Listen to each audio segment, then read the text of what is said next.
Hello, high achieving moms! Do you feel like you sometimes don't really accomplish everything that you would like in a day or in a week? Then this video is for you. I will give you my 3 best advice on time management. Hi, I'm Linnea. I'm a time management expert, a certified coach and a project management professional. And for the last 10 years, I've been in the corporate world helping teams and individuals improving their way of working and being more productive. I coach in English, in Italian and in Swedish. And let's get into the content. So, time management. If we think about time, it is something very democratic because everybody in the whole world has got 24 hours, 7 days a week. So we cannot create more time. So it's very important that we use our time in the best possible way since we cannot get more time. When we plan, we need to do it from our prefrontal cortex. That's why it's so important to plan like a week before, like once a week, to sit down and plan out your week. Because if we don't plan and we kind of feel like doing it, okay, like tonight I really feel like watching Netflix, but you have that important deadline that you need to meet the day after. That's not what we want to end up doing. So if we plan, we use our prefrontal cortex, so the part of the brain that only humans have, to plan ahead of time, then we won't end up in those situations when we don't meet deadlines or we don't use the time in the most efficient way. So I do it once a week. I highly recommend it to do it like on Sundays if you work Monday to Friday, like Sunday or on Monday.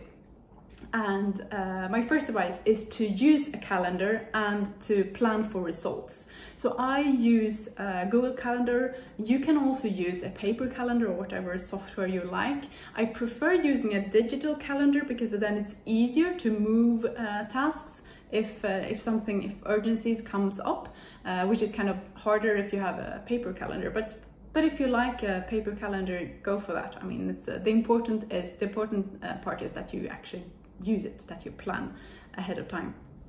And if you use a to-do list, I don't work with to-do lists. I don't recommend my clients using to-do lists because they tend to make you feel overwhelmed. They tend to just get longer and longer and not being reduced over time.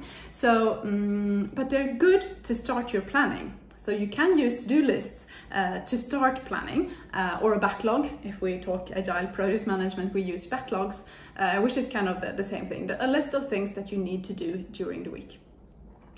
You sit down and you take those things that you need to do and you start scheduling them into your calendar. So you put short slots for when you need to do those things and break it down as much as possible. So you shouldn't be, don't write a whole book in 3 days. It's better to write chapter 1 of this book, write chapter 2 of the book, etc. And do it by results. That's very important. So don't just put like do admin stuff during 2 hours on Tuesday afternoon. Pay bill to this and that person, like write down the names of the people, the companies that you need to pay or the types of bills that you need to pay. So it's easier then to really tick off and say, okay, this is done. Time estimation is a skill. It will get easier as you train, as you do the planning every week. So in the beginning, just make as a good estimation. You will not, if it's the first time you do something, you don't know how long it will take, but just put in your best estimation. And then when you do it next time, you will evaluate and check how long did it actually take, and then improve for next week. The second point is to schedule downtime or leisure time. This is a big mistake that lots of my clients do, that they schedule in everything they need to do, but they don't schedule in the downtime. They don't schedule in the leisure time, the fun stuff, the watching Netflix, the being with your family. It's okay to schedule in like every evening 5 hours with your family. That's perfectly fine, but you need to do it. Schedule the fun stuff as well, and especially during the day, especially during those days when you have when you're doing things that you don't really enjoy, then it's very important to schedule in, like take a walk in the park, or do a phone call to a friend of yours to get some leisure time, some fun time in between, especially if you're having those like hard days that you don't really enjoy doing, and we all have that. Then my third advice is to have backup time, to include backup time in your plan. I usually advise my clients to put that on Fridays if they work from Monday to Friday. So then it could be like the whole Friday, or it could like be a few hours, depending on how many interruptions you usually have. If you have small kids at home, you might need a whole Friday for as backup time.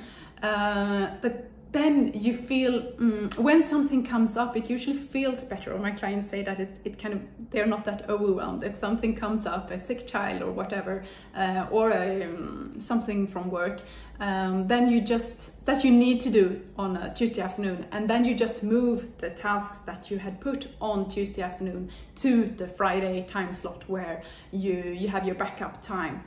I hope you found this useful. I've seen so many women improve their lives by using those 3 simple advice in managing their time.